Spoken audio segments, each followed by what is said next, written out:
In this video segment, we will look at the concept of cloud services and what those services mean for an identity and access management system from both the campus and the vendor perspectives. We will cover some of the best practices in this space, as well as practices to avoid as two parties enter into a cloud services agreement. So what are cloud services? Cloud services are outsourced services such as email or web hosting that are often offered in a shared environment with other organizational clients and are often a compelling driver for building up a campus identity system. Cloud services offer a way for a campus or research organization that has little in the way of IT infrastructure to offer more to their communities. While offering more services, however, one should avoid proliferating usernames and passwords. Federated identity allows organizations to see the benefits of outsourcing services without the intrinsic risk of giving personal data to multiple third parties. All that said, cloud services are rarely as trivial to deploy as the vendors might suggest. For one thing, cloud services often require significant startup and integration costs. The campus or research organization needs to be ready to provision their users into the new service. Using a shared campus account is rarely a good choice, as the vendor gets to set the licensing terms around how many users they, the vendor, thinks could possibly use their service on a campus. Next, the campus needs to be ready to support deprovisioning users as they leave the organization. Deprovisioning is another way to keep per-user license costs down. On top of all the technical administration of provisioning and deprovisioning, an organization will have to consider what privacy requirements exist, either due to specific campus policy or due to local or national legislation, and be prepared to adjust their engagement with cloud providers accordingly. The next few slides will go through some of the best practices for campuses and vendors when it comes to managing identity for cloud services. Note that if you are part of a research organization, assume that what applies to the campus applies to your collaboration as well. I will touch on the main theme of each slide, but there are more details in the slides for you to think about as you explore or offer cloud services. There are best practices around handling authentication.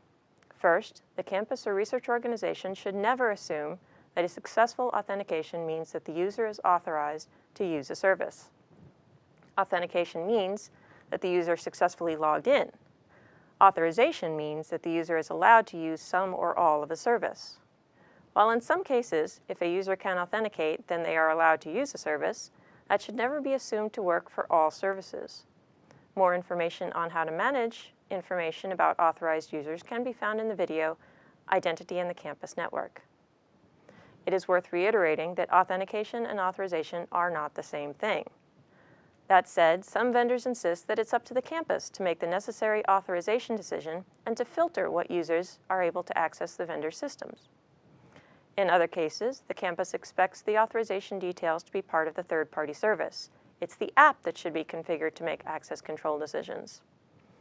Regardless, both the campus and the vendor need to be clear as to who has responsibility for managing both the policies and technical details of authorization for these cloud services. One of the most critical components in an identity management system is the identifier.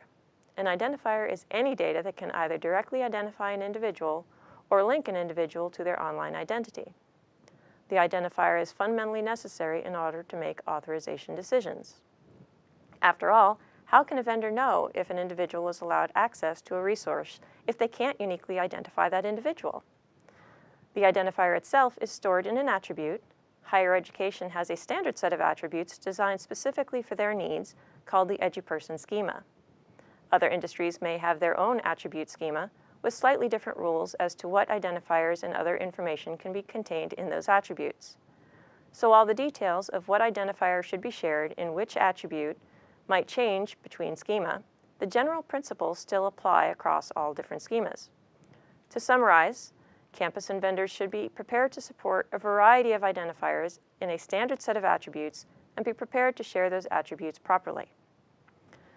Provisioning and deprovisioning are a critical aspect to managing services, whether they are based in the cloud or within the campus infrastructure. By managing account creation, provisioning, and account cleanup and closure, deprovisioning, the campus reduces costs and the vendor reduces resource requirements, and both parties reduce liability. That said, provisioning and deprovisioning are probably some of the most technically complex actions when it comes to managing a service. Expect it to take quite a bit of time to get this right. There is a great deal more information available describing best practices around identity and cloud services. This final slide shows a link to the Cloud Services Cookbook. This work was originally created as part of a collaborative effort between U.S. universities and is now being globalized by REFEDS. It is a wealth of material that is freely available to you as you consider how to manage identity in a cloud services partnership.